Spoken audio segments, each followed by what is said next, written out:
Welcome to the Developing Life Podcast.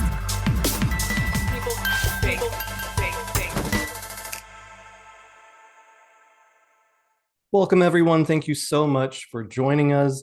Today, we welcome Rebecca Martin to our podcast. As a PhD candidate at the Rutgers School of Social Work and a senior research specialist at the Rutgers Bluestein School of Planning and Public Policy, Rebecca's work for the New Jersey Inclusive Healthy Communities Grant Program is changing how we approach inclusion and community health.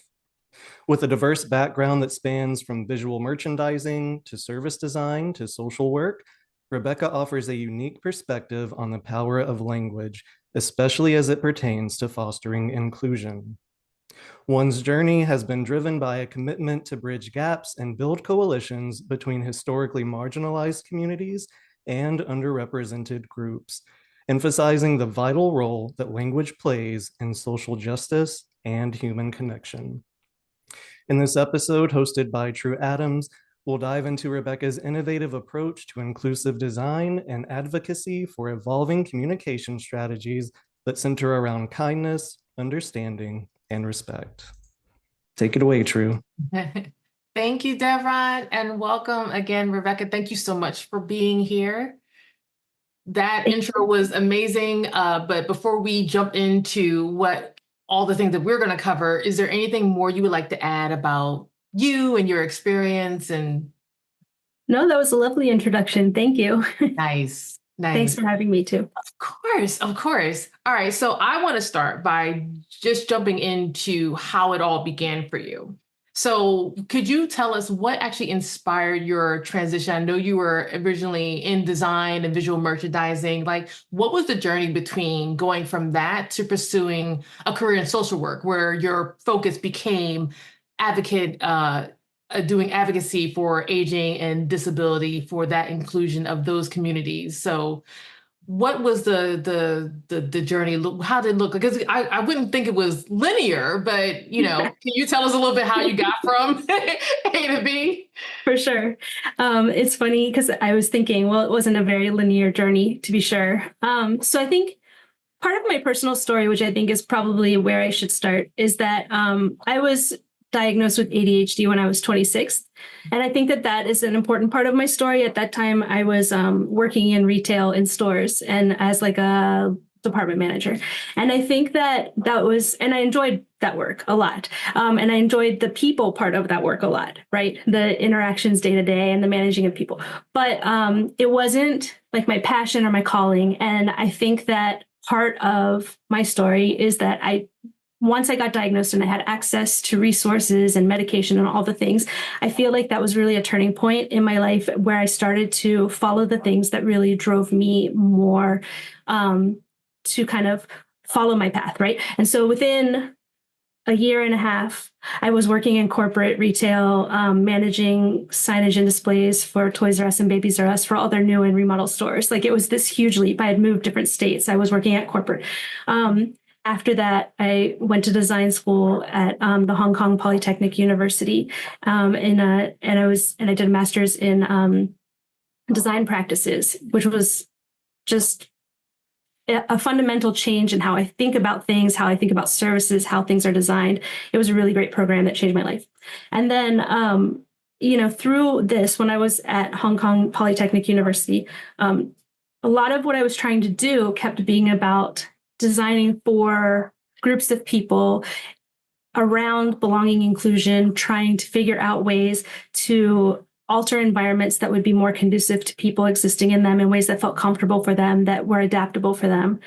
And people kept joking around with me that maybe I was really a social worker at heart, because they kept trying to design these things, because our program was a lot about what kind of things you could design as a small business, so you could design the product and then the services that would kind of underlie that product. And fast forward a few years, I worked as a designer in Hong Kong, and then also educational design. And then I came back, had my daughter, and I was thinking about what I was going to do in the next step of my life. My mother-in-law is a marriage and family therapist, and she had always kind of wished she had gone into social work. And she said to me, I see this in you, and I really wonder if maybe you should go back to social work school rather than going back to design. what I think is really interesting is that the design part of me, like I still feel like I'm a designer because I feel like that part of us is like, it's something like innate. It's about how we look at the world, how we solve problems. And I take that with me in my social work journey. So I still feel like a designer, even though I'm now in the social work field, if that all makes sense. No, that actually seems pretty linear, honestly. Yeah, Heather was like, that makes perfect sense. And it really does.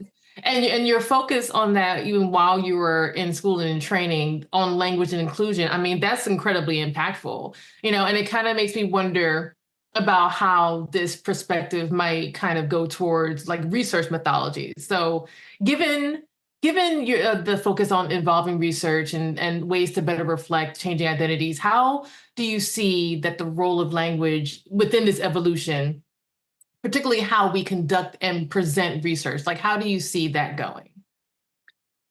Well, so I think in a lot of ways, it feels like in research, we're tied to the language of the past. And I think there are a lot of reasons why this happens. In one way, we're tied a lot of times to data when we're doing quantitative research. We want to have these groups that are large enough that we can say something about the numbers. And so we tie them into the way that we've always measured different groups of people. But the way that we're measuring people doesn't really accurately reflect how people see themselves. And a lot of times, like, for example, we don't necessarily often look to the government for the most innovative new ways of seeing things, right? But often when we measure when we measure groups of people, we look to the census. But the census is politically affected. It's something that is tied to tradition and it evolves very slowly. And we know there are lots of problems in how we measure people with that, but that's still how we capture data. So I think that that's one problem with how we're measuring things. And I have real concerns about how we're measuring people because I think a lot of what we're building in our new systems that are kind of underlying AI-driven and data-driven things that really impact people's lives, like healthcare systems and the information they have access to, are built kind of on these assumptions of who these people are. But what we're measuring doesn't reflect people. I'll tell you one thing that I think is really interesting that has happened in the past year, which is I was teaching a research class at a college in New Jersey that is considered a Hispanic serving institute. And it is because it has a large proportion of Hispanic students that go there. And we did just a survey because we were practicing our research skills amongst students that were there. And we did a very complex racial identity categorization, and we allowed people to choose whatever they wanted. We didn't separate ethnicity and race. And so people didn't have to choose a racial identity separate from Hispanic, but they could. And so what I think is fascinating is that traditionally we've always captured data where people who did not identify as Afro-Latino typically picked white and then Hispanic as ethnicity. But all of the students in the sample did not pick white at all. So for years and years and years, we've been forcing people to say that they're white who do not identify as white at all. And so what are we capturing there? And are we honoring those people? Like, I think that this is one of the things that's really important about the way that we're capturing data and whether we're honoring how people see themselves.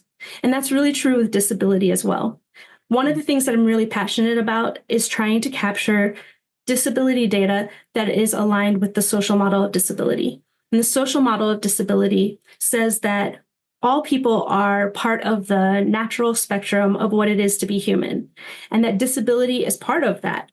And so rather than this disability being like a problem or something in and of itself that is bad or wrong or something we should change, that it's just a difference that is part of that spectrum.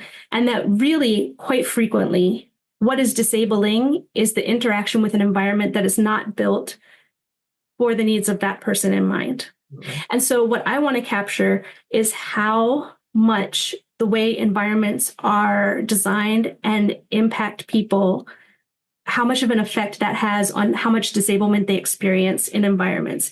Because then we can truly motivate people to change the environments. Right. Because it's not about the person. Many people with disabilities were removed from society when our modern society was built. So all of our structures were built in a way that didn't take their needs into consideration. So now what we need to focus on is how we can make these structures, environments, policies, systems all support everyone equitably. And that focuses on changing those things. So these are some of the ways that I think it's really important to capture these in new conceptual ways, and to always be thinking about how we can capture identities and these concepts in ways that align with how people see themselves, rather than the ways that we kind of forced people to identify in the past. Right. That's so mind-blowing to speak on it, because you're right. People like literally are blind to how forced the construct is, that we already have set up. And there's definitely opportunity and a necessity to change all of that. So speaking of developing like that type of strategy, like for communication with people with disabilities, let's shift and dive into that specifically.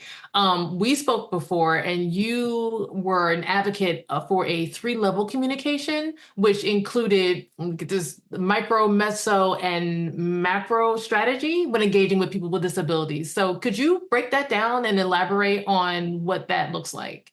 Sure.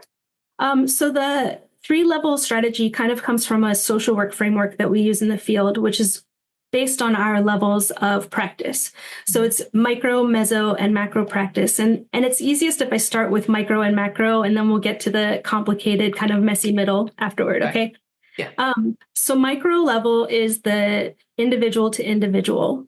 And so a communication strategy for talking to people and deciding what kind of language you will use when you're talking to a person with disabilities would be in engaging them with the language that they use about their own experience.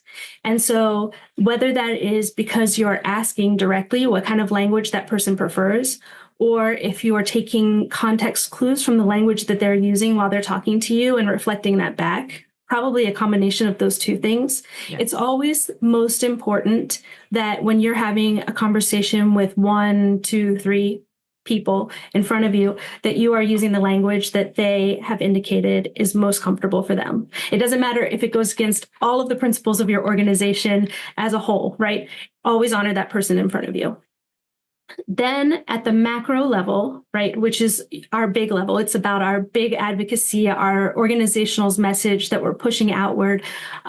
You want to empower your employees, your organization, to feel like they are confident, that they know what words they should be using, how they can approach this, so they have a clear understanding and they can do their work adequately. We can't engage a community if we can't talk about our work, right? And so this requires creating a communication guide for your organization that often, and there are really nice, reputable guides out there for media guides for where to start on disability.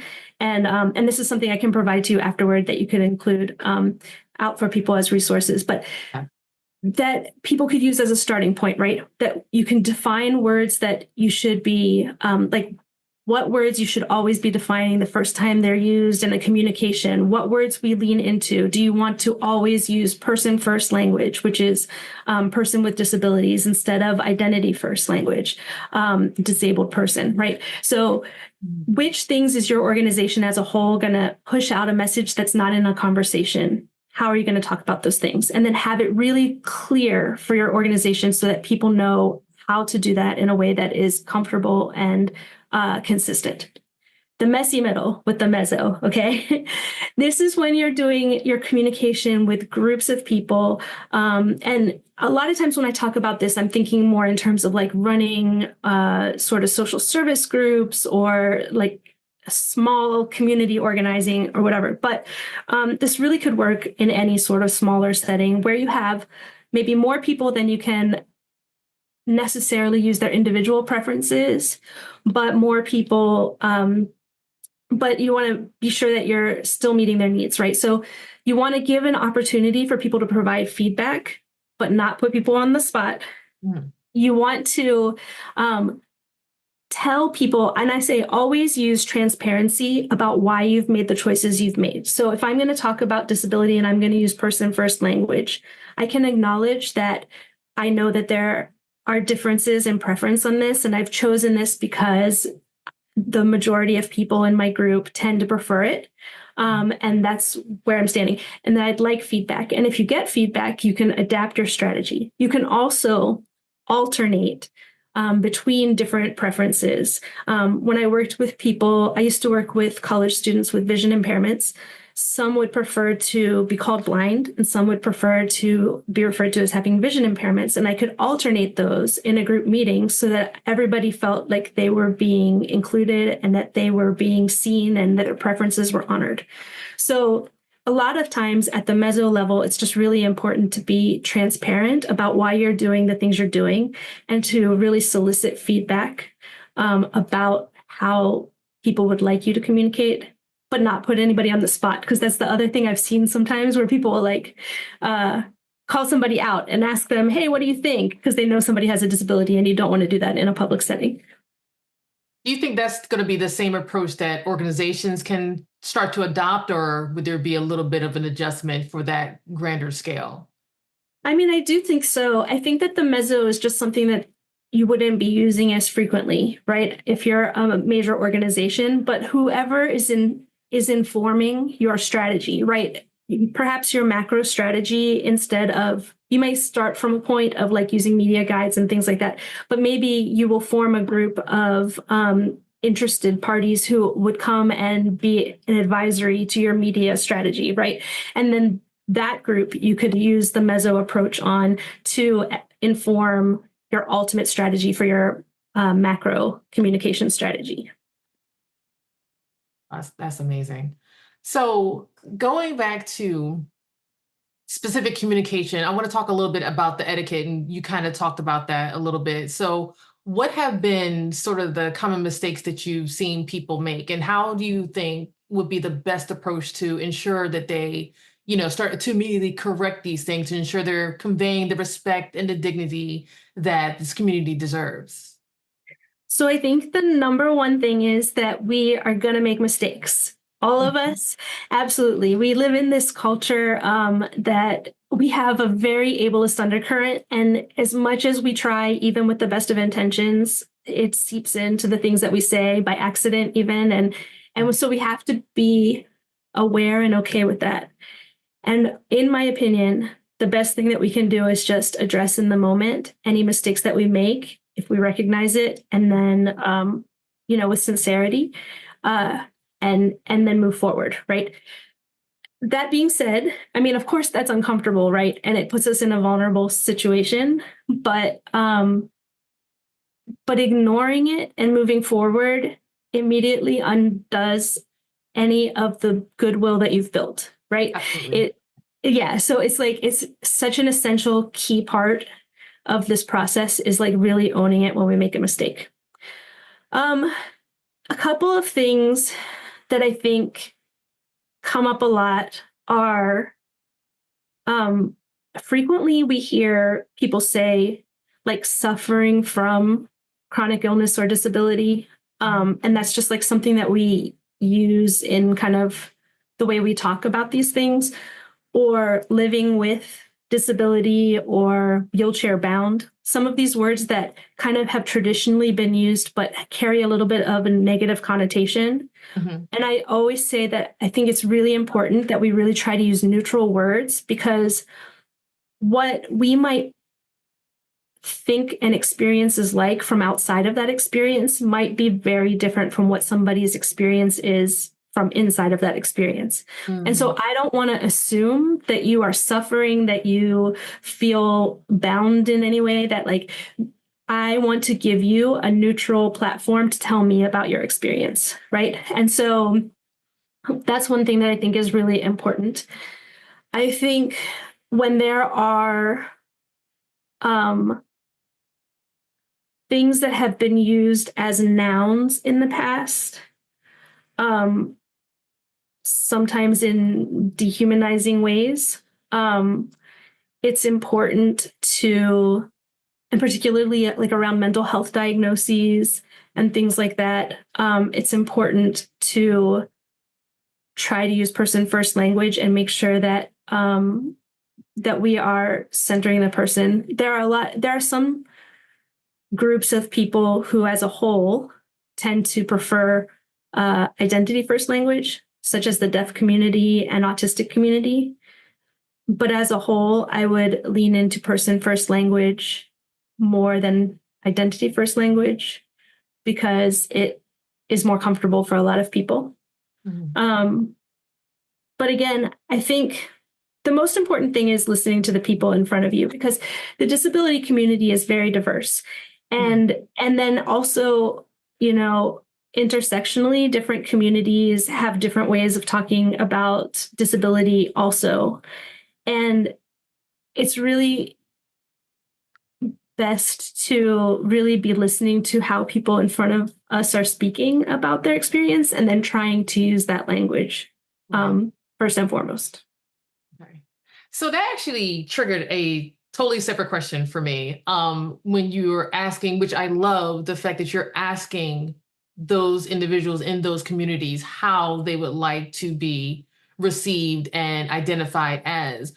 But for, in my case, my son who has autism, he is not that communicative. He does not have the capacity to have that kind of conversation and express, to a degree, he can express his wants and needs, but something this granular, he would never have the concept of. So when you're dealing with the sect in that capacity, how does that change anything with your approach or your structure? Like, how do you deal with that particular subgroup?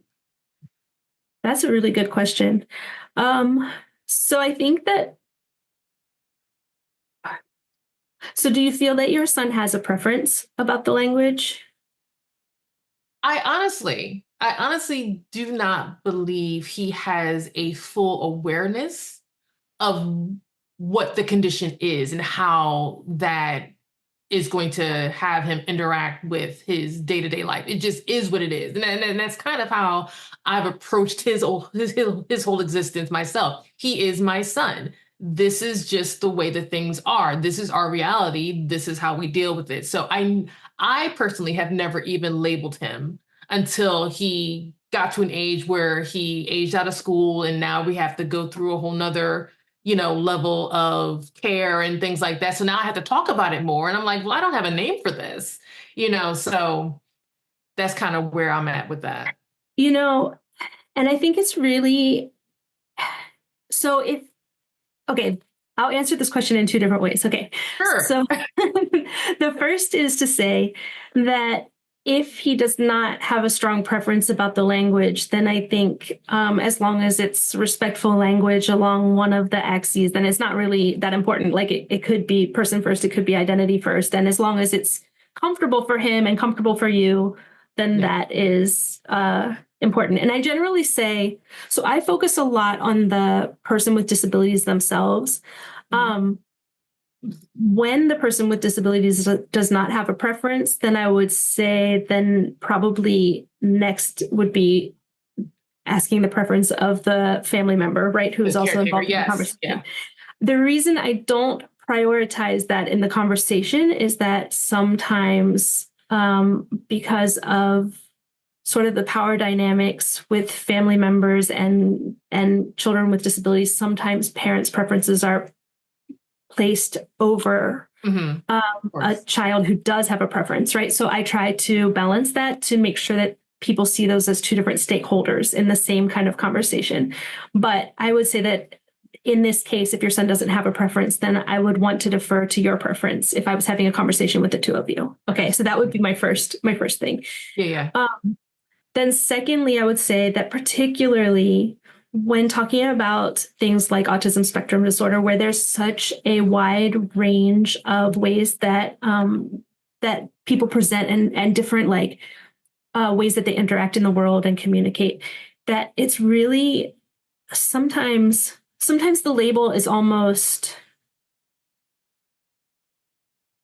not very helpful, right? Because what the conversation might be about is like what he might need in this particular moment, how he interacts in the community, what his communication style is. All of those things are needed because autism can look so different in so many different people. And so I don't think that a label should ever be like shorthand to cut off the conversation that is more about like how we support this person, because really that's what's important in creating this like community connection. And a lot of what I talk about kind of in these materials is kind of like first level engagement and trying to talk about groups of people or trying to like engage with people and not kind of break that bond from the very beginning by using words that are harmful or hurt people. But when it comes down to it, every person with disabilities experiences what they need in an environment different than every other person with disabilities. And so what we really need to talk about then, once that relationship has been established, is how we can make sure that people have full and meaningful opportunities to participate in community and to be themselves and to be seen and to live the lives that they want to live. Like all of those things are what's really important. And you can't get that with the label.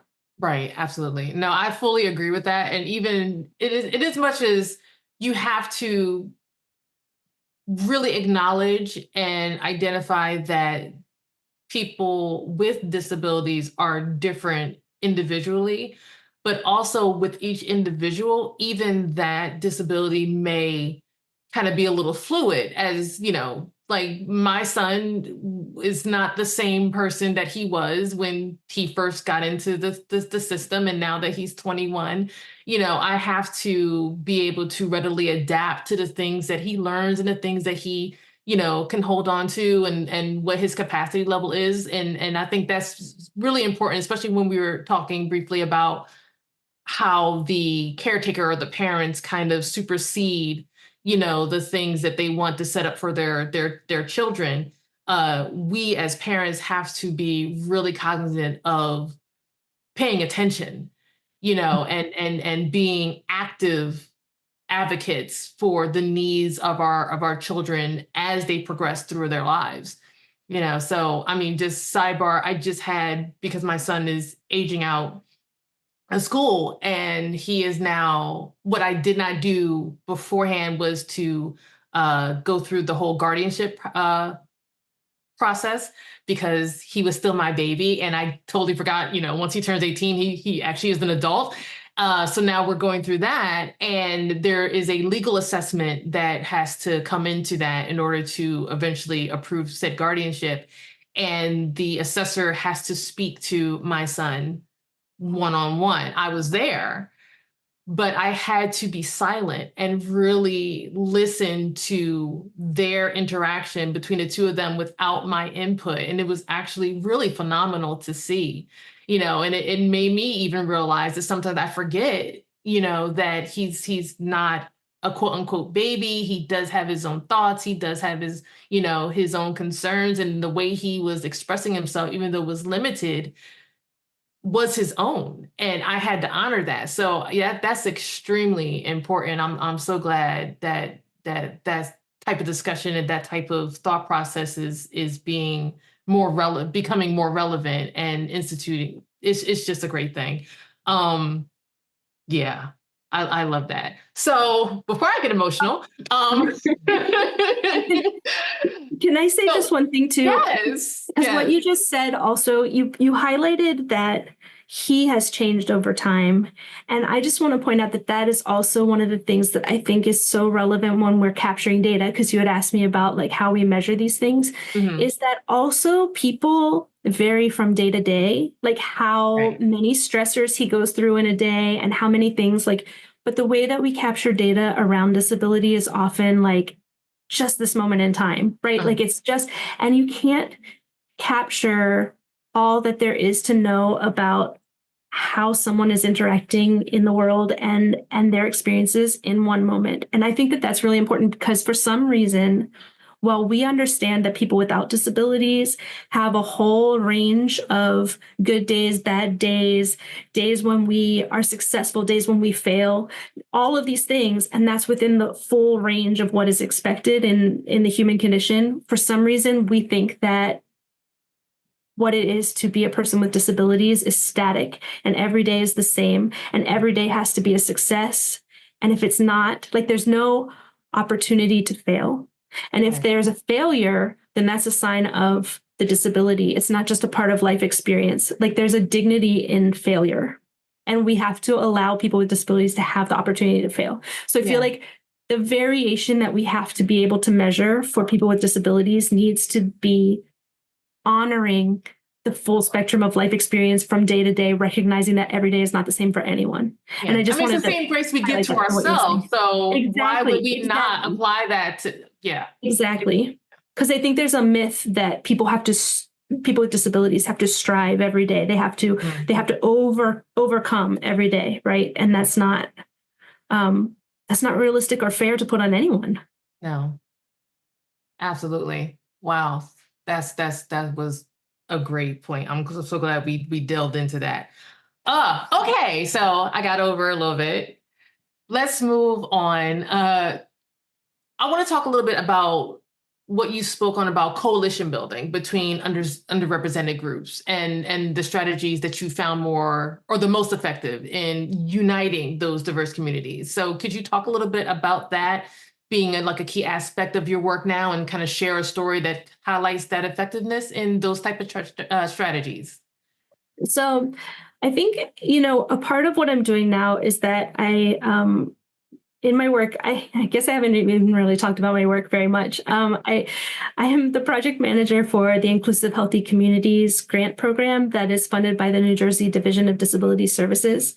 And it is a grant program that is awarded to people throughout New Jersey who are doing work to ensure that people with disabilities are included in integrated ways in community. And they come from all different kind of sectors. So there's people who focus on like nature access and people who focus on healthcare and people who focus on municipal engagement and people with disabilities as advisors and decision makers and things like this, right? So and part of what we do in this grant program that makes it interesting and special is that we provide capacity building opportunities for the grantees because a lot of them have focused on more like direct service work until this point. And so we're trying to shift them towards this like advocacy, policy, systems, and environmental change kind of work. And as part of that, we provide like a training webinar series that is free to anyone who wants to watch. And we get people throughout New Jersey, also in other states. Like it's great. And I run that series. And so we take great care to try to bring this kind of inclusive language, this inclusive lens to the work that we're doing. And particularly, I think what I see when I feel like this is a success, because often we'll have people who identify as self-advocates on these calls as well. And so when I feel it's a success is when people who identify as self-advocates feel empowered to share their own experiences, to ask questions, to contribute in the calls. Mm-hmm. Like that's when I feel like what we are doing is working and that we're really like bringing together the groups of people, because I don't want our program that comes from the Blaustein Center at Rutgers in this academic-y way to be doing this in a way that does not highlight the voices of people with disabilities. Like I want people with disabilities to be involved in as many ways as possible in important roles in decision-making, speaking about their own lives, being experts through their lived experience.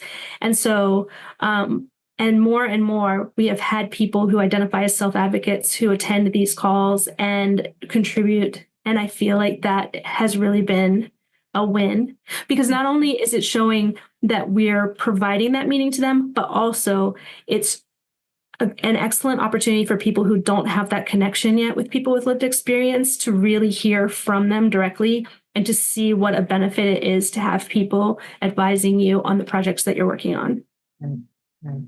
Wow. So I still love this conversation. Let's switch gears just a little bit, because we're going to go back to something that you shared with me about your thoughts about how design practices differ across the fields and how you would like to kind of address those kind of things. So you mentioned there was like a noticeable difference between design approaches in products and service designs and it being designed to be accessible for the public, but kind of overlooking the accessibility for the professionals behind the scenes on the back end that are actually doing the research and development. So how do you think that needs to be kind of addressed? Thank you for asking this. This is something I think about a lot. And I think, so in particular, I personally use a screen reader sometimes. It helps me with cognitive load, and I'm just a very auditory person, so it really helps me process things. And because of my strong ties with the community of blind and visually impaired people, I have also had a number of colleagues who use screen readers. And I'm finding so frequently that so many of the services that are available and software and things that people are designing, they are designing with the idea that the end user should be able to access things, but not the person doing the work within the system. And I'm finding this to be so frustrating. So for example, I had a colleague who was helping me, well, was supposed to help me do some qualitative coding on some research that we did. And we searched very hard to try to find some qualitative software that would work with her screen reader. And we ended up having to find this kind of obscure one out of Europe that was just kind of like up and coming. This was a couple years ago, and now they have a bigger presence. But almost all of the main name qualitative coding softwares that are meant for academic researchers, you cannot use a screen reader as the person doing the coding. It doesn't work within the system.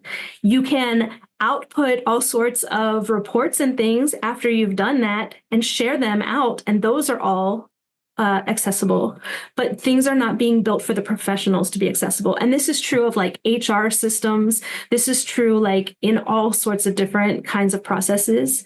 And I just really want, if there are people listening to this who work in this kind of UX design, I just want you to think about your kind of, I know, because, coming from design, I know we think about like who our target users are. And more, I feel like we're creating these ideas of people with disabilities who are our potential users on the consumer end. And we're trying to design so that the consumer end is accessible for those people, but we are not considering them as the experts, the employees, and the people on the other side that need to be able to use these types of software. Yeah. Yeah, for sure. Absolutely. Oh my goodness. So we went through, I'm so pleased that we had this conversation, and we've exhausted all of my questions that were answered beautifully. So I'm gonna go into the chat and see if there were any questions from the audience. So Heather asked, have you considered speaking in live events? I know you do the online presentations. Do you do anything like in real settings? Sure, invite me. Ha ha ha. There you go. Oh, and she said, or did you ever consider writing a book on this topic? There are some long-term goals maybe that I could. Yes, I do feel very passionately about a number of these things, and I do hope to kind of try to spread a message about a number of them at some point. And I'm here today, true, because you found me and you invited me. And if people invite me to come and speak, I will certainly do it. Absolutely. Amazing. All right. Devron has a question. He said, when it comes to creating environments, do you have three of the most important things to consider, or things that are easy to integrate into existing spaces that would help with communication? That would help with communication. Oh, threw me off there for a second. Okay, let me think. So I do want to say that one, we have a lot of technology in spaces when we're having like meetings and things that we kind of refuse to use culturally, right? Like a lot of times we just don't want to use the microphone. If it's a small space, we feel uncomfortable. It makes us feel awkward. We don't want to do it. Like, absolutely, we should just be embracing that. And I've even been in spaces where it's like disability community related for like one disability, and we won't use microphones for people who have more than one disability, and that really needs to be a focus. If we have the technology available, we should be using it for sure. I would say that one thing that's really important, I think, and this is kind of in like moderated spaces online, a lot of times we use breakout rooms nowadays, for conversations. I would ask people to consider that if you're going to do that, having somebody in the breakout room that is meant to moderate, because a lot of times people who are neurodivergent may not have the same timing or the same ability to kind of break into the conversation in the same way. And sometimes it's necessary to have somebody there who can make sure that everybody has the opportunity to participate. That can be really frustrating.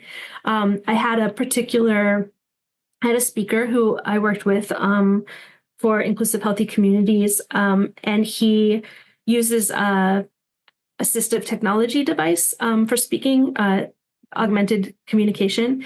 And Zoom doesn't pick up on the sound right away as a voice.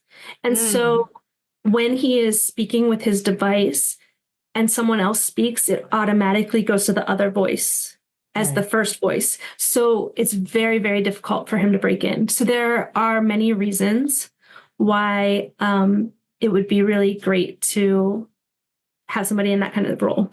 The other thing is something that I typically have been doing for events is I try to ask people what would be useful to allow them to be fully present in the meeting or the training, and then provide a number of accessibility options, and then also like an open answer.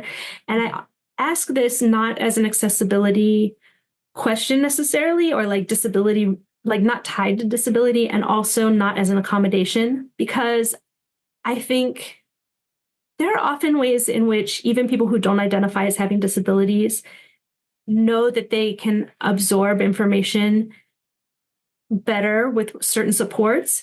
And why shouldn't we be ultimately trying to make all of these things as accessible as possible for everyone to learn in the ways that are most comfortable for them? Now that we have the technology, now that we can provide information in multiple different ways, why not kind of lean into that and do our best to make things available when we can?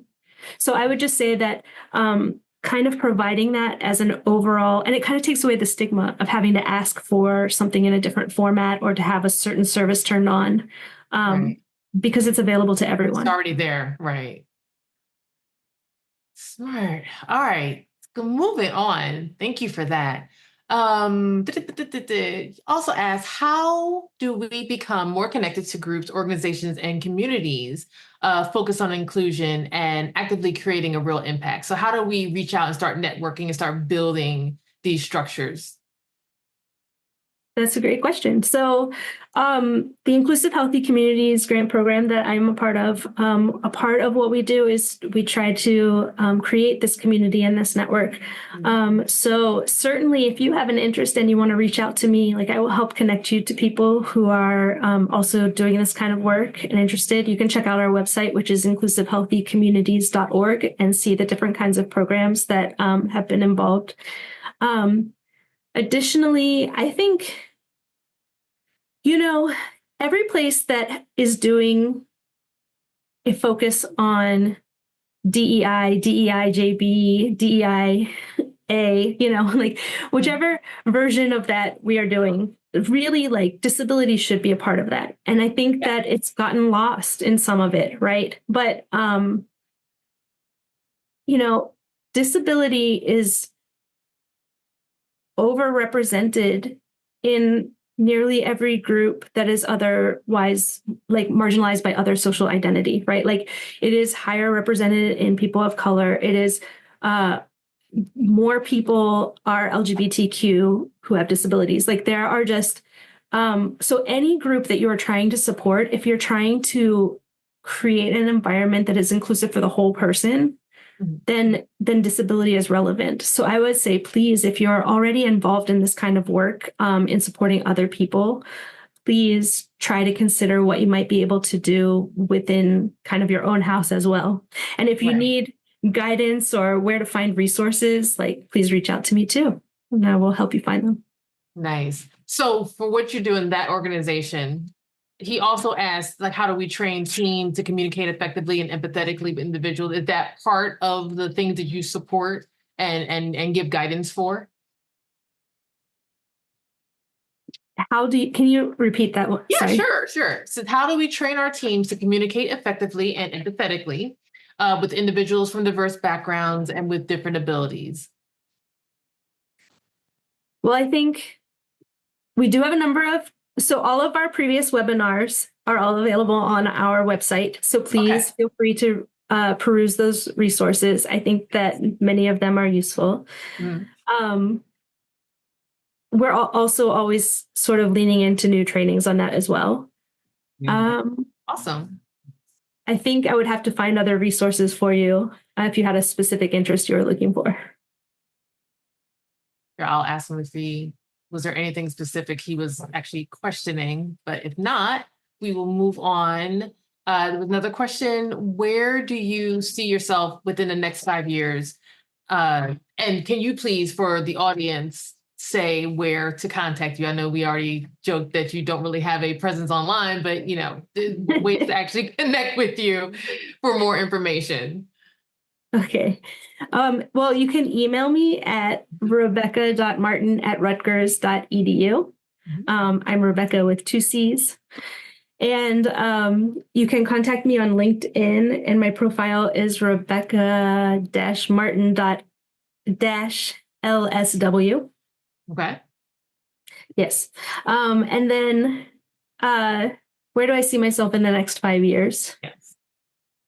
Well, hopefully I will have completed my PhD and will be teaching and doing research to advance what we know about people with disabilities, particularly in the ways that they thrive.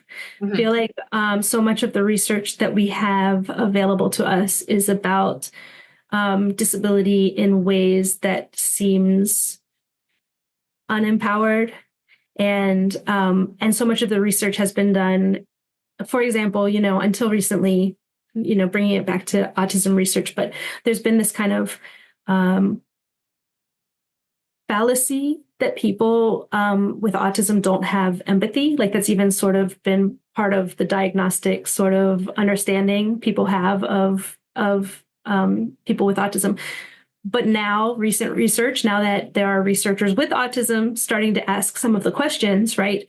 Yeah. They're finding that there's like a double empathy where people with autism show high empathy with other people with autism, and people who are neurotypical show high empathy with people who are neurotypical, but not with people who are autistic, right? So there are questions out there that need to be asked that highlight that people with disabilities do thrive, and we're just missing it in a lot of different ways. The reason I came back to school actually was I was working with college students who are blind and have vision impairments. And I came up with this tool to harken back to design, right? I came up with this idea that I wanted to create a web-based tool that would allow people with disabilities to search for colleges where they would be successful, that would integrate the other kinds of information that you would like to know in your college search, like the demographics, the size of the school, what kind of majors they have, all the kind of stuff you typically look for online, along with what kind of disability supports they have, what the reputation is, what the kind of cultural environment is for people with disabilities. And then taking into account, all of the things that are really important, like, if you have a particular religious need, if you have dietary needs, if you, culturally need a particular background to be available, like all of these things, right? And it's not available. And I started looking for research on what makes some colleges more successful in supporting students with disabilities than others, and there just wasn't any data. And so that was why I came back to school, because I thought there's just not a lot of data that shows all of the things that support people with disabilities, like the things that are good and the things that show them thriving. But I see it every day. Like I see people with disabilities thriving in life, despite the fact that it takes so much more work. Like the fact that to get to the ramp on the side of the building, you have to go 3 times as far, and then you have to enter the wrong entrance, and then you have to go the whole way across the bottom and up the elevator just to get to the lobby, right? Nobody thinks about all the extra work that people with disabilities are doing. Yeah. And so I just want to be able to document these things and try to find ways that we can really push the needle so that we're moving away from this idea of disability as an embodied deficit and into an idea that the environment is failing people with disabilities because it wasn't designed for them. And we can change that because that is outside of people. Yeah. Oh, absolutely. I'm standing on that. That's really important, and you're right. And I think it just plays into, I don't want to call people inherently lazy. I would hate to do that, like, on record, but it feels like because these things that we've taken advantage of or taken for granted, we collectively are not inclined to make those changes because it doesn't impact us enough. And I think that that's the beginning of the problem. And you're right. Once we get people like you and your collective actually actively working on it, and we all join in, that's when the change is going to happen. And yeah, that definitely needs to move. That definitely needs to move. So, all right, we're almost out of time. And we usually end with a question about, well, not a question, but a request of whether or not you have anyone that you want to shout out, the people that maybe have inspired you along your journey or have helped you along. Is there anybody that comes to mind? Well, I have to shout out the late great Judy Heumann. I mean, she was such an inspirational person in the disability rights movement, and she was supposed to come to Rutgers last year, but she passed away before she got to. So we all missed out on the opportunity to see her, which I'm very sad about. But I think that, she really did so much to get people talking, to show she just showed the power of like what one person can do when they set their mind to it and then work in a collective action with other people who are doing the same thing, right? It's just like one person doing their part with one person doing their part with one person doing their part. And before you know it, it's a whole community changing things by everybody just carrying a little bit of the load together. Right. And I think I want to say that one thing that really inspired me that we didn't talk about, but I think is really pivotal, is that the United Nations has a convention on the rights of persons with disabilities. Mm-hmm. And the United States is not a part of that because we don't really get involved in conventions because we don't want other nations to compel us to act. And we have a whole lot of reasons, but it is theoretically oriented toward the Americans with Disabilities Act, or like inspired by, but it extends beyond. And it's what the rest of the world is trying to do about disability. And it is so pivotal in really thinking about disability and what true inclusion is, and what is meaningful, how to interact with children who have disabilities to understand their perspectives. Like, there's so much about the CRPD that is really that fundamentally changed my view. And I think if I hadn't studied outside of the United States and had exposure to that, I never would have. And this was like a core piece of influencing my learning and my trajectory in this work. And so I would just really recommend that anybody who's not familiar with the CRPD, like, really learn about it a little bit, because I think as the United States, we think that we're at the front of advancements, but really, like, there's so much more we could be doing. Right. And a lot of the great work that's being done is happening outside of the United States. And there's so much we can learn from looking at international disability rights work. Right. Absolutely. Oh my God. Thank you for that. So